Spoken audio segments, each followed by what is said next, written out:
जो चीज़ मैंने कल कही थी ऑब्वियसली वो मैं आज भी वही कह रहा हूँ। अब ये बाज़ार जो है ना आशीष, ये लेवल का नहीं है, ये बाज़ार अब सेंटिमेंट का है। और एक चीज़ हुई कल, आखिरकार निफ्टी ने भी नवंबर का लो तोड़ दिया। हमने आई थिंक पिछले हफ्ते बात की थी कि ये लेवल जाएगा, ये मतलब बचना नहीं है यहाँ पर, और ये जो मार्केट चार्ट मुझे बता रहा था कि वो जाएगा। और जो हमारी बात हुई थी कि इवन 21,800 22,000 का लेवल ओपन हुआ है। अब ऑब्वियसली वो एक डायरेक्शन, एक झटके में नहीं आएगा, लेकिन धीरे धीरे शायद मार्केट उस तरफ बढ़ रहा है।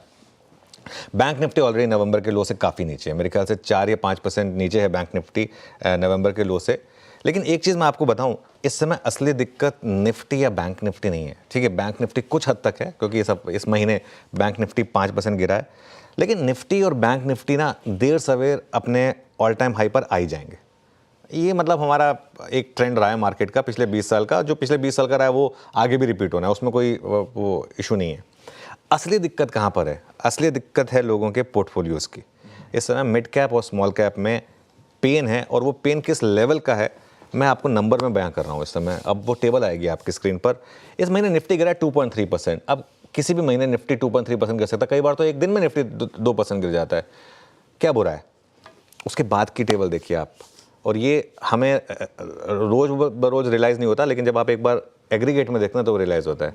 मिड कैप 8% गिरा है, 8 से ज़्यादा। स्मॉल कैप 10% गिरा है, 10% स्मॉल कैप इंडेक्स गिरा है। और अभी तो ये महीना 13 मतलब आधा भी नहीं हुआ है, 14 जनवरी पे हैं हम, 31 जनवरी तक ट्रेड करेंगे, और एक को भी ट्रेड है वैसे तो। और स्मॉल कैप 10% मैंने गिरा। और सबसे इंपॉर्टेंट है वो निफ्टी नेक्स्ट 50, वो जो निफ्टी जूनियर के नाम से पहले जाना जाता था ना, वहाँ पे भी 10% की गिरावट है। अब जो हम कहते हैं ना कि भाई जो लार्ज कैप्स में सबसे ज़्यादा वैल्यू वाले स्टॉक्स होते हैं ना, वो नॉर्मली निफ्टी नेक्स्ट 50 में पाए जाते हैं, वहाँ पे 10% की गिरावट है। तो हुआ क्या है ना इस महीने में, और इस महीने में अगर आप पिछले 2 महीने का पेन और जोड़ दें ना, तो लोगों का 1-2 साल का प्रॉफिट पूरा साफ हुआ है, पूरा प्रॉफिट साफ हुआ है।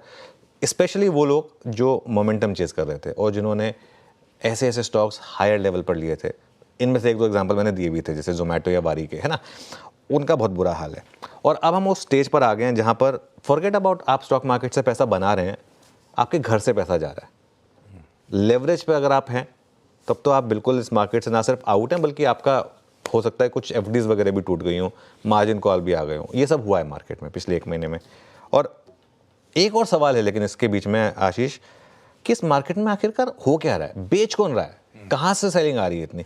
कल भी आप देखिए, कल एफआईआईज ने 4,900 करोड़ के करीब बेचा, ठीक है, लेकिन डीआईएस ने ऑलमोस्ट दुगना, पूरा दुगना तो नहीं लेकिन ऑलमोस्ट दुगना 8,000 करोड़ खरीदा है। और उसके बावजूद मार्केट इतना गिरा, मतलब नेट इंस्टीट्यूशनल कैश आया मार्केट में करीब 3,000 करोड़ से ज़्यादा का, और Nifty 350 point, bank Nifty 700 point, mid cap 4% गिरा। ऐसा क्यों हुआ है? आई थिंक एक डेटा जो हमें नहीं मिलता है वो है रिटेल और एचएनआई का डेटा डायरेक्ट मार्केट में स्पेसिफिकली। आई थिंक पैनिक वहाँ से, वो आई थिंक इस समय पैनिक में आ चुका है। देखिए मैं फिर वही कह रहा हूँ, मार्केट ने पहले भी ऐसे दौर देखे, ये दौर बहुत पेनफुल होते हैं। इसमें ना ये कहना बड़ा आसान होता है, मैं कह देता हूँ कि नहीं पैनिक मत करिए, बेचिए मत। जब घर से पैसा जाता है तो दर्द होता है सबको। तो इस समय मार्केट उस फेज़ में है, अगेन ये फेज़ निकलेगा। लेकिन एक चीज़ जो मैं आपको अपफ्रंट कहना चाहता हूँ कि थोड़ा केयरफुल रहें। ये ज़रूरी नहीं है कि मार्केट बस हर बार आपको वही ट्रेंड दिखाएगा कि बस 10% गिरा और चल दी। 10% वाला 15% भी गिर सकता है, हो सकता है 15 वाला 20 भी हो जाए। हमने पहले भी ऐसे फेजेस देखे, हो सकता है ये वही वाली करेक्शन हो।